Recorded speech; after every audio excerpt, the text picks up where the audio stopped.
How to recover from after a NoFap relapse. In this video, I'm going to share with you some tips on recovering after a relapse. Hello everyone, and welcome to Male Wisdom. I'm a recovering addict. If you're like me, you know that one relapse can quickly spiral into another, and before you know it, you're right back where you started. In this video, I'm going to share with you some tips on recovering after a relapse to get back on track and reclaim your life. The thing about NoFap is that you will always experience a relapse. Staying sober can be incredibly difficult when trying to recover from an addiction. This includes your NoFap journey, especially if you can access tempting online resources. There will be many opportunities for relapse before you reach a year straight. It takes strength, not weakness, to admit to having relapsed. The point is to have a positive outlook and continue with the trip. I've been doing NoFap for over 2 months and felt terrific about myself. I felt like I had more energy and a better attitude and finally recovered control of my life. I decided to break my streak and view some adult stuff one day. The next day, I had a solid need for self-pleasure. I caved and did it, which just increased my cravings. I relapsed a few days later, which was even worse this time. I felt like I'd lost control of my body and mind. It was a terrible event that left me feeling ashamed and helpless. Finally, I decided to return to NoFap and try to rebuild myself from the ground up. It's not been easy, but I'm starting to feel better. I realize it will take time, but I'm determined to reclaim my life. I will enumerate the things that helped me every time I am on relapse from this journey. Number 6 is to learn from your experience and move on. Every one of us has had to overcome challenges and setbacks. None of us can avoid them, as they are unavoidable. Successfully overcoming adversity requires reflecting on what went wrong and then making adjustments for the future. Time must be allowed for mourning and reflection. There is no other way to achieve lasting recovery. It's essential to seek the lessons your experience has taught you once you've had time to grieve. Specifically, what did you discover about yourself? How have you developed as a person as a result of this experience? Once you've realized what you learned from the experience, you can begin to move past the hurt and into healing. A relapse can feel like a huge setback, and it's natural to feel discouraged and even ashamed after one. However, it's important to remember that a relapse is not a failure. It's simply a part of the recovery process. Number 5 on the list is to get back on track as soon as possible. Feeling terrible after a relapse will not help you at all. On the contrary, it will encourage you to relapse even more. Why? Because when you're feeling down, you're more likely to turn to your drug of choice as a way to escape from your negative emotions. This also includes developing internal motivation, which comes in number 4.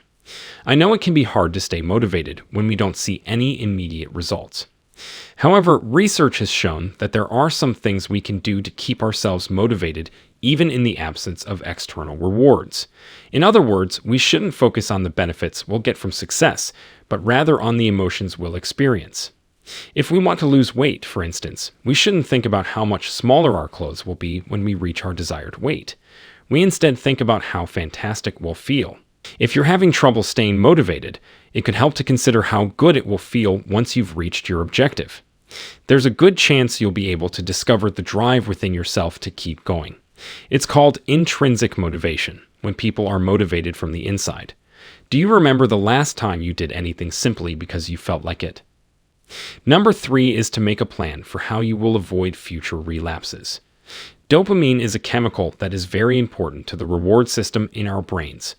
Dopamine is driven by our brains when we do things that make us feel good, like eating or having sex.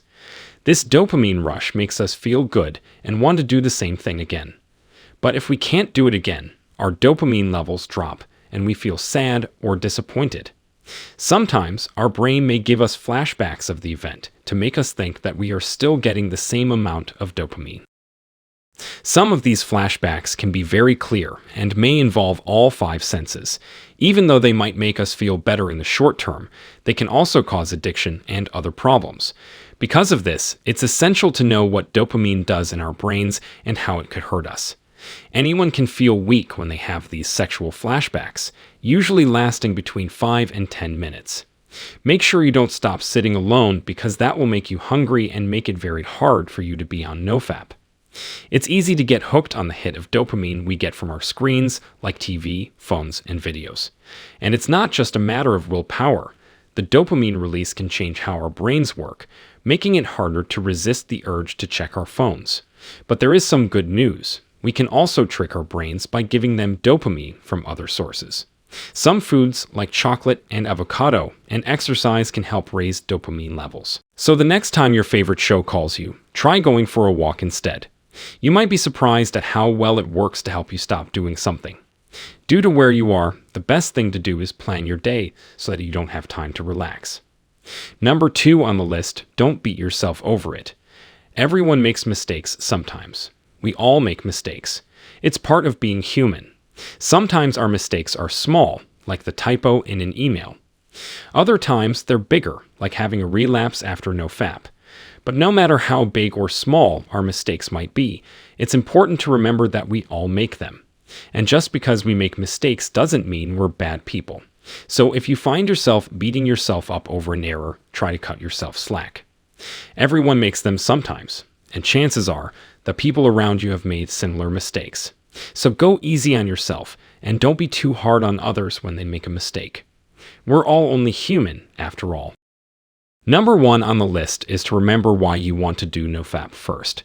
This may include things like staying away from the harmful effects of adult material and even self-gratification, and just using your time, energy, and effort in a meaningful way. I will explain it further just in case you have no idea or maybe even forgot about it. Viewing adult material and indulging in self-gratification are 2 behaviors that might sap our drive to succeed.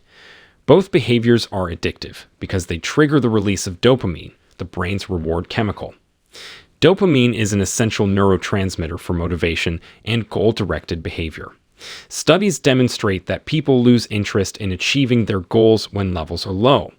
In addition to damaging our relationships, exposure to adult media and pursuing self-gratification can dull our sensitivity to sexual intimacy in the real world.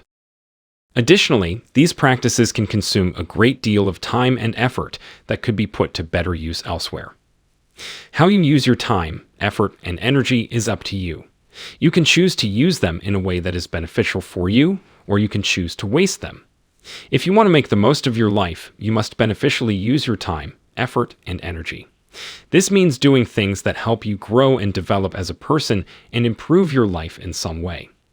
It might mean investing time in your relationships or pursuing a hobby or interest that you are passionate about. It could also mean taking care of your health or working towards a goal that is important to you. Using your time, effort, and energy to benefit you will help you get the most out of life. Getting out of the rut is crucial if you want to reach your best potential in life. Their actions are lowering our confidence and causing psychological distress. We must be mentally strong to resist the irresistible pull of our sexual desires. When we feel physically aroused, our emotions can rapidly get better. Still, if we can keep our minds in check, we can avoid acting on our impulses. One technique for doing so is to shift our focus to something else. For example, suppose we find ourselves thinking about an attractive individual. In that case, we might redirect our thoughts to something else we find appealing. It's a way to regain mental control and keep from obsessing over romantic relationships.